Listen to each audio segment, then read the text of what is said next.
মানুষ এই বোতলটা হাতে নিয়ে বাম হাতে পানি পান করবে নফসের ধোকায়, কিন্তু হক আলেমরা কখনো বাম হাতে কিছু পান করবে না। যদি দেখেন আলেম হয়ে বাম হাতে পানি পান করে, হক আলেম না বাতেল? কথা বলেন না কেন? তাহলে হক আলেমের প্রথম পরিচয় সুন্নতের আমল। কিসের আমল? সুন্নত আমল। জুতা পরে কেমনে দেখবেন সুন্নত অনুযায়ী কিনা? ডান জুতায় ডান পা আগে দেয় না ফট করে বাম পা ঢুকায় ফেলেছে? বুঝবেন সে সঠিক হক আলেম না। ঘর থেকে বের হবে ডান পা দিয়া, ঢুকবে ডান পা দিয়া, নজর থাকবে নিচে। তার বয়ানে মানুষের দিল নরম হবে, চোখে পানি আসবে।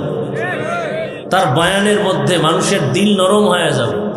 আমলের বয়ান আসবে, সুন্নতের বয়ান আসবে। কথা বুঝাইতে পারছি?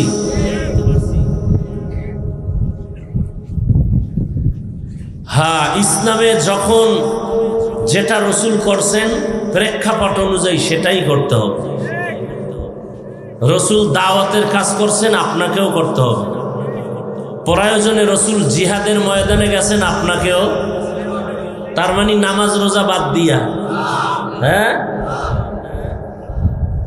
একজনে সুদ খায়, সে যদি জিহাদ করে জীবন ভর কোনো আমল কবুল? সুদের খাতায় যাব নাম, এরা নামাজ পড়লেও কবুল, রোজা রাখলেও কবুল। সুদের খাতায় যাদের নাম, এরা 24 ঘন্টা তার গর্ভধারিণী মায়ের সাথে জিনার গুনায় লিপ্ত। কত বড় কুলাঙ্গা! জীবন ভর যদি সুদের খাতায় নাম রেখে মোনাজাত দেয়, একটা মোনাজাত কবুল হবে? বাইতুল্লাহ হজ করবে, কবুল হবে? তওবা না করে যদি মরে যায়, চিরস্থায়ী জাহান্নামে। আর এ যদি হয় মসজিদের সভাপতি, তো কেমন হবে? কয় শিয়ালের হাতে মুরগি দিলে যেমন হয়। শিয়ালের হাতে মুরগি আমানত দিলে কয়দিন পরে পাবেন? পাওয়া যাবে না। শিয়ালের হাতে মুরগি দিলে যেই দশা, সুদখোরের হাতে মাদ্রাসা মসজিদ আর ধর্মের চাবি দিলে সেই দশা। আল্লাহ হেদায়াত দান করুন। আরো আস্তে করে বলেন। এজন্য আলেম, একটা প্রবাদ আছে, কত প্যাজ ধর্ম নিয়ে আমাদের দেশে, কোন দিকের কথা বলবো? বলে কি কথা বলে শুনো, কে বলে এটা দেখার দরকার নাই, এরকম একটা কথা আসেনি? বলে কথাটা শুনো, কে বললো এটা দেখো না। ধর্মের ব্যাপারে কথা উল্টাইতে হবে। কে বলে তাকে আগে যাচাই করো, সে হক না ভণ্ড, তারপরে তার কথা শুনো। ভণ্ড যদি মজার বয়ান করে, ওই বয়ান শুনবা না, বয়ানে কোনো অ্যাকশন হবে না, রিয়াকশন হবে। হকপন্থী যদি অল্প কথা বলে, ওই কথায় বড় কথা বলে। এজন্য কে বলে দেখো আগে, কি বলে শুনো পরে। কিন্তু নেফাকি অন্তরওয়ালারা, নষ্ট অন্তরওয়ালারা আমগো উল্টা বুঝায়। কে বলে ওটা দেখার দরকার নাই, কথাটা কি বলে এটা শুনো। এটা ধর্মের বেলায় হবে, ধর্মীয় বেলায় কে বলে তাকে আগে যাচাই করো, এরপরে তার কথা শুনো।